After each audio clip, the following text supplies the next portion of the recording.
Hello दोस्तों, कैसे हैं आप। पहली बार मैं इस जगह पे बना रहा हूँ, पहली बार ऐसा बैकग्राउंड देखा हूँ। तो ये अलग भाई कमरा है, पढ़ने का रूम नहीं है, अलग कमरा। पर मेरा भी रूम नहीं है, पढ़ने का भी रूम नहीं है, अलग ही रूम है। तो गेस्ट रूम है, मतलब ये लगा लीजिए। आज हम टॉपिक में हम 3 टॉपिक के बारे में बातचीत करेंगे। एक होगा हमारा एडिनोमाइसिस, एक होगा हमारा हकीकत में एंडोमेट्रोसिस नहीं है, इस टॉपिक उसका अलग अलग से रहेगा। दूसरा टॉपिक रहेगा हमारा एक तरीके से एंडोमेट्रिया हाइपरप्लेजिया, एक रहेगा हमारा एक तरीके से एंडोमेट्रिया पॉलिप। ये 3 टॉपिक रहते हैं। ये हकीकत में सारे जो मेरे टॉपिक पता पीसीएस पढ़ा मैंने, इससे पहले फाइब्रॉइड पता है। ये सारे क्लिनिकल केस में पूछे जाते हैं, जो हमारा शॉर्ट केस होगा, इसलिए इनको जानना जरूरी है। भले ऐसा लगेगा कि छोटा टॉपिक, लेकिन क्वेश्चन काफ़ी पूछे जाते हैं इन पे। और गायनी में चूँकि टॉपिक काफ़ी ज़्यादा नहीं है, तो पर्टिकुलरली उसको स्कोरिंग हो सकती है, क्योंकि हकीकत में आपको इसको ढंग से पढ़ना पड़ेगा पहली बात। सही है चीज़ें, क्योंकि क्वेश्चन काफ़ी कन्फ्यूजिंग आएंगे इनके रूप में, यदि पी एच एंड से लेकर तो ये जी।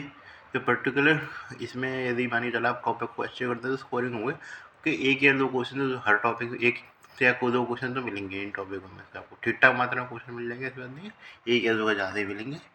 तो ठीक है, स्टार्टिंग करते हैं टॉपिक की।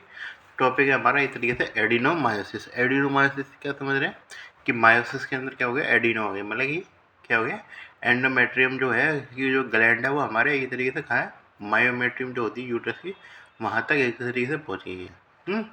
यानी कि जो एक तरीके से एंडोमेट्रियम ग्लैंड है वो मायोमेट्रियम के अंदर अंदर तक प्रेजेंट है, जो एक तरीके से। अब मायोमेट्रियम अंदर तक प्रेजेंट है, इसके कारण क्या होगा, एक तरीके से जो यूट्रस का जो एक तरीके से एनलार्जमेंट होगा। और एनलार्जमेंट किस पर कैसा होगा, वो एनलार्जमेंट होगा सिमेट्रिकल एनलार्जमेंट। क्यों, क्योंकि एक तरीके से मायोकॉन्ड्रिया की एक तरीके से हाइपरप्लेजिया में हाइपरट्रॉफी भी है। क्यों, मायोमेट्रियम में सेल ही बढ़ रही है और उसका हकीकत में लेंथ भी, दोनों चीज़ बढ़ रही हैं। इस कारण एक तरीके से हाइपरट्रॉफी प्लस हाइपरप्लेजिया दोनों देखने को मिलता है। इसलिए डिफ्यूज एनलार्जमेंट होता है मैक्सिमम केस में, जरूरी नहीं कि हर बार हो, लेकिन हकीकत में मैक्सिमम केस में यही मिलेगा। फोकल एनलार्जमेंट में भी देखने को मिलता था एसिमेट्रिकल। अब फोकल एनलार्जमेंट में ये समस्या आती है कि आप उससे डिफ्रेंशिएट कैसे करेंगे इस तरीके से एडिनोमायोसिस। तो फाइब्रॉइड में पढ़ा था हमने इससे पहले, उसमें भी तो हकीकत फोकल एनलार्जमेंट ही तो हो रहा था। उससे कैसे डिफ्रेंशिएट करेंगे, तो उसके एक तरीके से डिफ्रेंशिएट करने का स्टाइल ये हो सकता है कि जो उसमें फाइब्रॉइड में मैंने बताया था होल्ड अपीयरेंस होती है, उसके अलावा पेरिफेरल वेस्कुलराइजेशन मिलता है, वो सब इसमें एक तरीके से नहीं देखने को मिलता है। तो ये तरीके से डिफ्रेंशिएटिंग पॉइंट होता है एडिनोमायोसिस और फाइब्रॉइड में।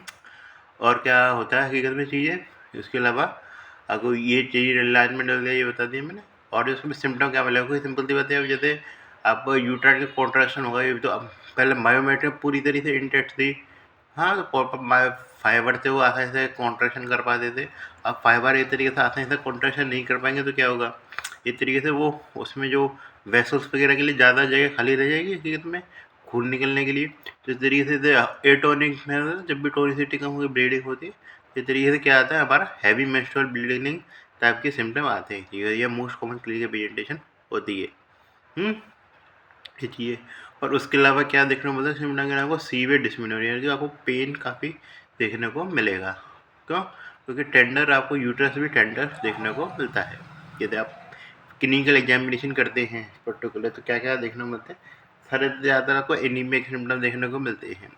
बाकी के ज़्यादातर एग्जामिनेशन जो होते हैं वो एक तरीके से नॉर्मल देखने को मिलते हैं। जो परविजनल एग्जामिनेशन करते हैं वो यूट्रस जो होता है आपको टेंडर देखने को मिलता है, टेंडर ग्लोबुलर हकीकत में, क्योंकि ये तरीके से एल तो मिलेगा ही हकीकत में।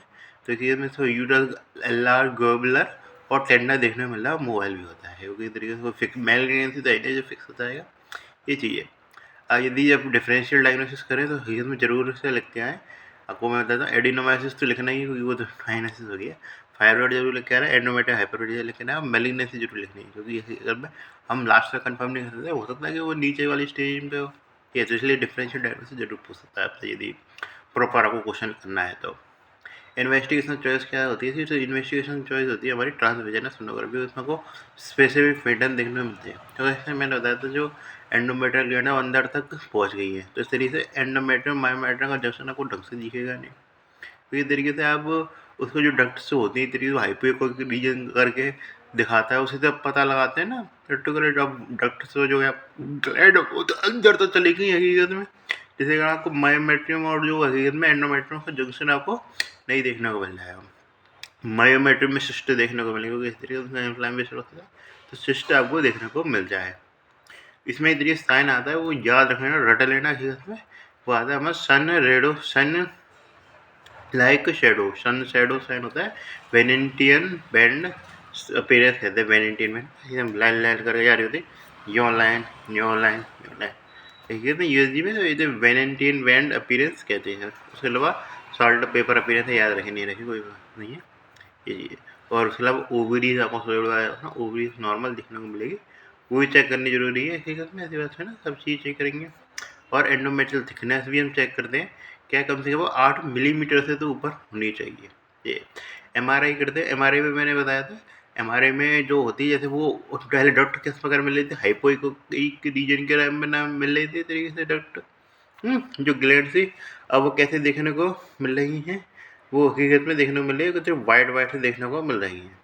ये अंतर आ जाता है बस खाली एमआरआई में। तो एमआरआई में एक तरीके से वो वाइट देखने को मिलेंगे हकीकत में, हाँ। तो उसके कारण क्या देखने को और क्या चेक करेंगे हम, हमने ये चीज़ देख ली। और इस समय हम प्रॉपर आप डायग्नोसिस बना सकते हैं पोस्टीरियर वॉल थिकनेस का, जिसमें आप यदि मांगिए थिकनेस 12 मिलीमीटर से ऊपर चली जाए तो वो किसको सजेस्ट करती है, हमारे एडिनोमाइसिस को। यदि 8 मिलीमीटर से नीचे चली जाए तो वो हकीकत में इसको वो रूल आउट कर देती है एडिनोमाइसिस को। अब क्या है क्या नहीं होता हमें पता नहीं, लेकिन वो रूल एडिनोमाइसिस तो नहीं है यदि 8 मिलीमीटर से कम आ रही है। ये चीज़ हम मेनली हम एमआरआई पे करते हैं। मेन चीज़ यूएसजी की फाइंडिंग होता है, वो रूल आउट नहीं करते, बस ये तरीके से सस्पिशन देती है प्रॉपर के तरीके से एडिनोमाइसिस है। फाइब्रोइड से डिफ्रेंशिएट करने के लिए हम कौन सी इन्वेस्टिगेशन करते हैं, हम एमआरआई ही करते हैं।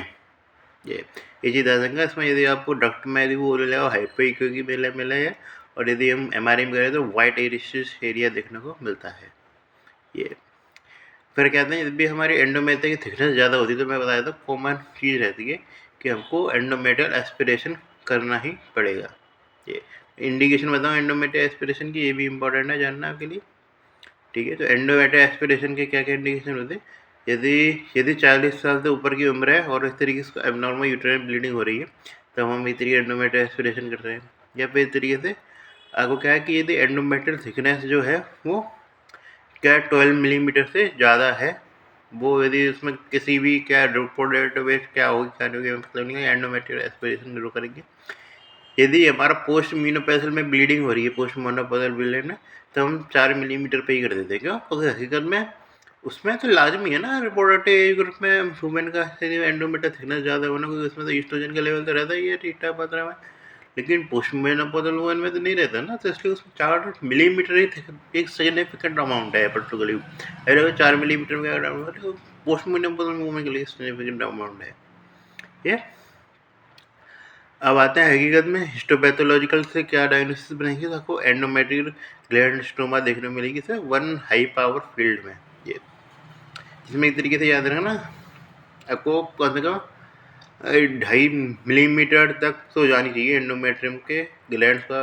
भला ये है कि तरीके कि छोटा मोटे लेवल तक ही चला जाए, खाली कोने कोने पे पर कम से 2.5 मिलीमीटर के अंदर तक तो जानी चाहिए। मैनेजमेंट क्या करेंगे, यदि फैमिली कंप्लीट है 40 साल से उम्र ही है तो आपको पता ही है हमको हिस्टेक्टॉमी करने पड़ती करती है। लेकिन यदि कंप्लीट नहीं है यंग हुआ है तो क्या करेंगे, कंजर्वेटिव मैनेजमेंट में सबसे पहली बात कभी भी क्या आती है हमारी, कंजर्वेटिव मैनेजमेंट में याद रखना क्या बेरीना यूज़ कर सकते हैं, फिजिस्टर है उसी पे ये फिक्स रहती है। और सेकंड लाइन में आते हैं GnRH हमेशा ज़्यादातर डिजीज में सेकंड लाइन ड्रग्स रहते हैं ये। अब आते हैं हमारे एंडोमेट्रियल हाइपरप्लेजिया में।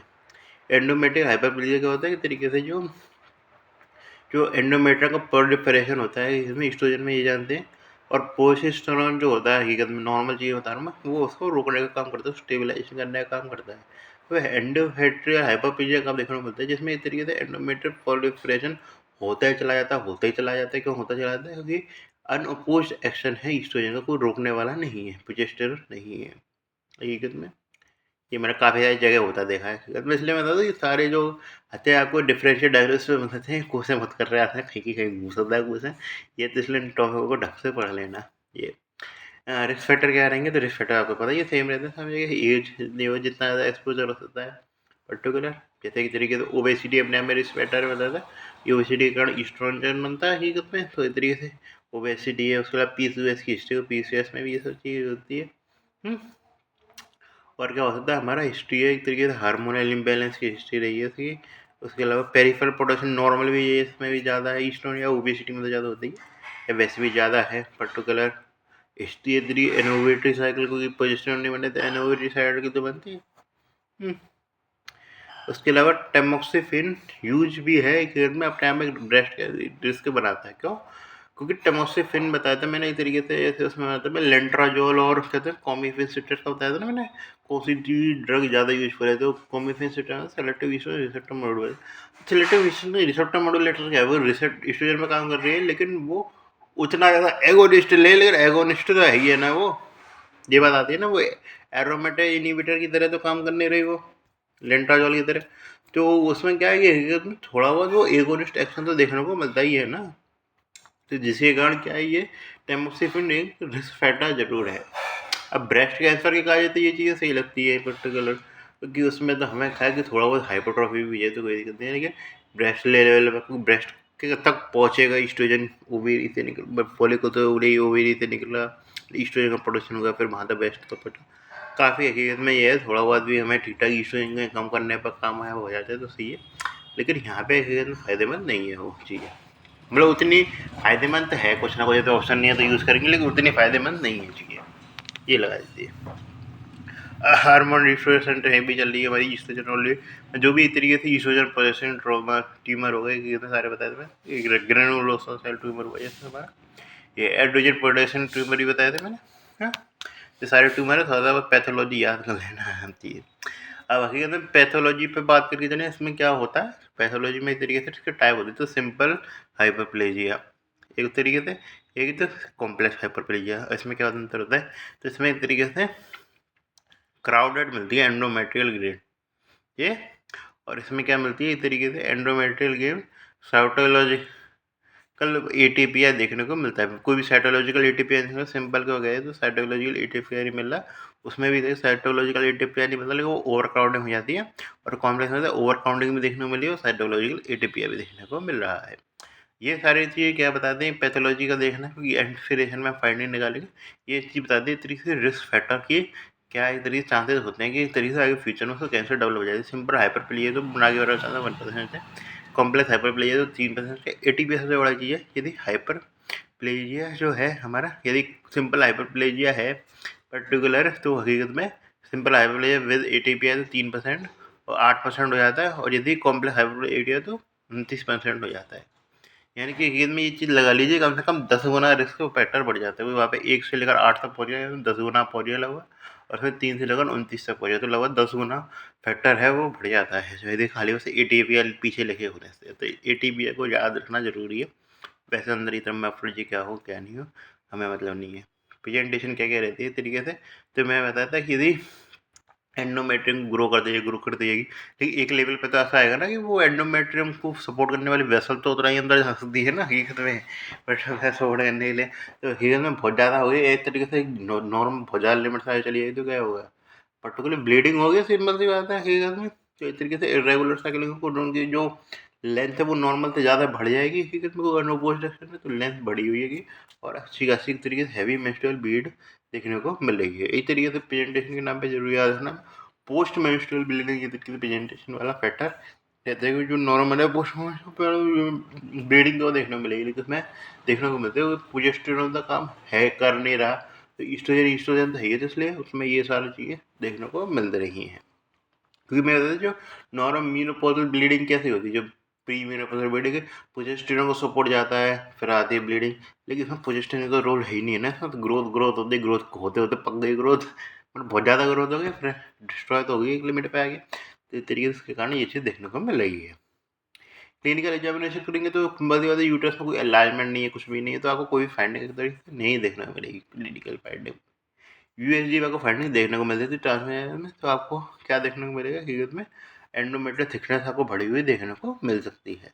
ये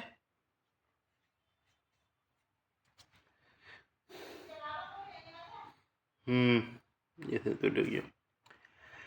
सिंपल सी बात है। अब इसमें मैंने बताया था क्या फाइंडिंग कर सकते हैं, तो मेन आपको कैंसर का रिस्क फैक्टर चेक करना पड़ेगा कि थिकनेस बहुत ज़्यादा बढ़ चुकी है।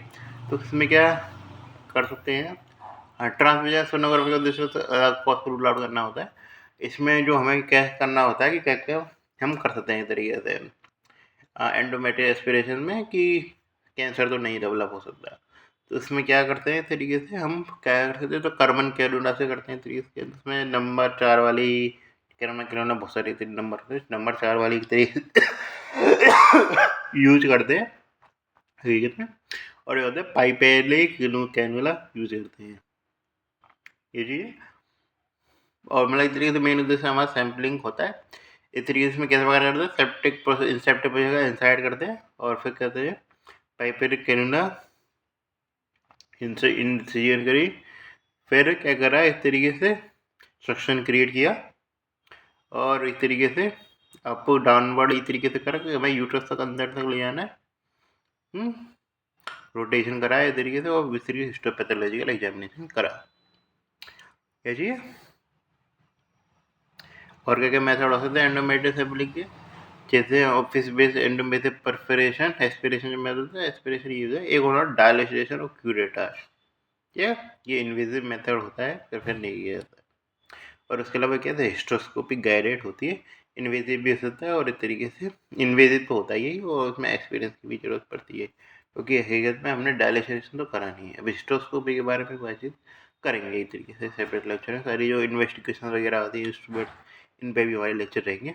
तो ट्रीटमेंट में क्या करते हैं, यदि विदाउट एटीपिया है, कोई एटीपिया नहीं है, तो इसमें तरीके से जो मेन फेवरेबल ड्रग रहती है इसमें, अब हमारी OCP नहीं जाती, अब हमारी जाती है तरीके से LNG-20 या LNG IUD, कौन सी हमारी मेरिना। तो मेरिना हमारी जाती है लेवोनागेशन इंट्रायूटेराइन ड्रग। ये होती है कि एक तरीके से लोकली एक्ट करती है और एक तरीके से एंडोथेलियल थिनिंग और एट्रोफी को बढ़ाती है।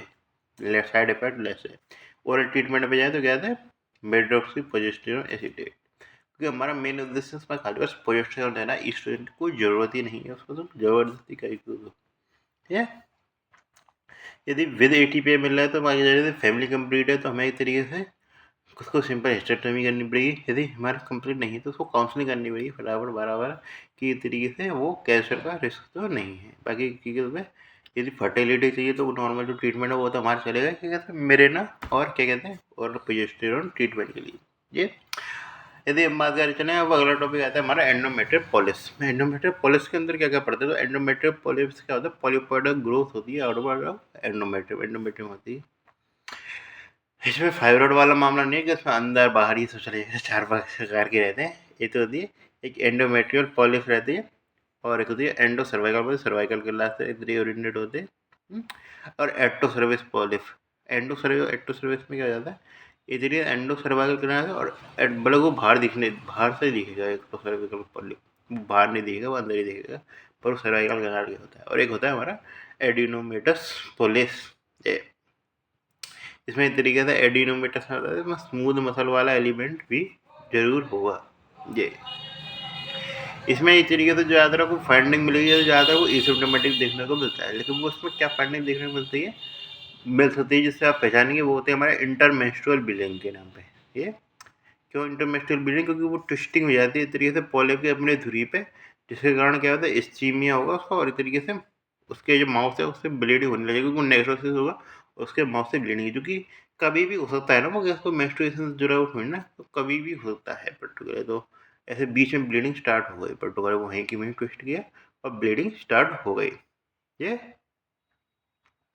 तो इस तरीके से उसके अलावा हैवी मेंस्ट्रुअल ब्लीडिंग और इरेगुलर साइकिल भी एसोसिएट हो सकते हैं, और एंडोमेट्रियल हाइपरप्लेजिया भी एसोसिएट हो सकते हैं। तो ज़्यादा चीज़ मिलता है इसके अलावा सेम चीज़ एसोसिएटेड रहती है।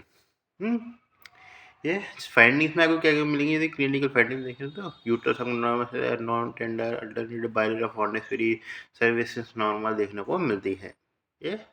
अल्ट्रासाउंड में क्या फाइंडिंग देखने को मिलती है, अल्ट्रासाउंड आप सोनोग्राफी कराते हैं तो उसमें क्या देगा, हाइपोइकोइक लीजन देखने को मिलेगा एंडोमेट्रियल कैविटी में, क्योंकि वैसा हाइपोइकोइक होते जाते हैं। यदि किस में कर रहे हैं हमारे में, हाइपर इकोइक चलाया था, वाइटिस चलाया था, यदि हम किस में कर रहे हैं, क्योंकि जी में तो हाइपोइकोइक चलाया जाता है। कलर ड्रॉपलर भी कर सकते हैं हकीकत में। इसमें हमें पता चलता है कि सिंगल वेसल है वो जारी होती है, सिंगल फिटिंग वेसल। बाकी बेस्ट इन्वेस्टिगेशन जो कही जा सकती है वो इसमें सलाइन इन्फ्यूजन सोनोग्राफी कर सकते हैं, क्योंकि इसमें एक तरीके से हमें सलाइन इन्फ्यूजन करा दो जो आसपास का एरिया तो खाली हो गया, वरना होने को होता है एंडोमेट्रियम चुपकी हुई हो पता नहीं लग जाता, लेकिन वो उसमें क्या प्रॉपर पेडंकुलेटेड मास सा दिखेगा।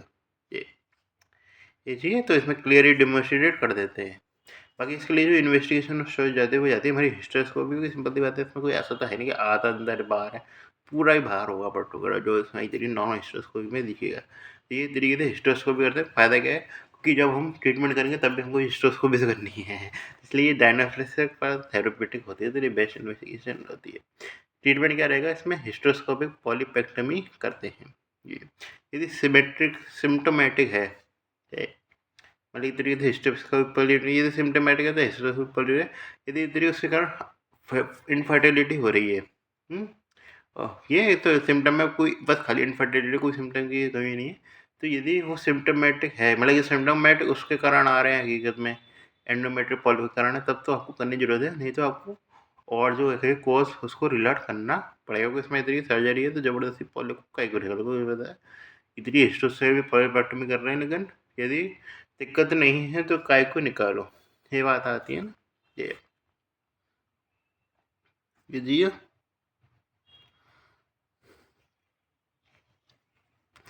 ठीक है, चलो सो ये हमारा पोर्शन हो गया। एंडोमेट्रोसिस की बात हम करेंगे चलो अगले लेक्चर में, थोड़ा सारी चीज़ें मैं इस लेक्चर में कही बता।